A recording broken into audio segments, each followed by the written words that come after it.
How to fix a restricted account on Robinhood. So, your Robinhood account is restricted. Don't worry. Let's talk about why it happens and how to fix it. Reasons your account might be restricted. Bank transfer reversed.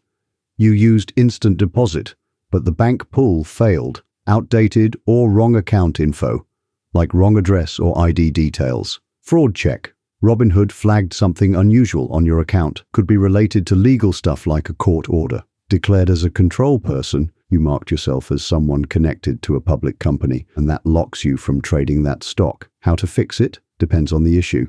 If it's a negative balance, just deposit money to clear it. If it's ID or info related, update your details or upload the docs they ask for, marked as control person by mistake. Just contact Robinhood support to fix that. Heads up, if your Robinhood financial account is restricted, you also can't buy crypto until it's fixed. That's it. Just check what type of restriction it is and follow their steps.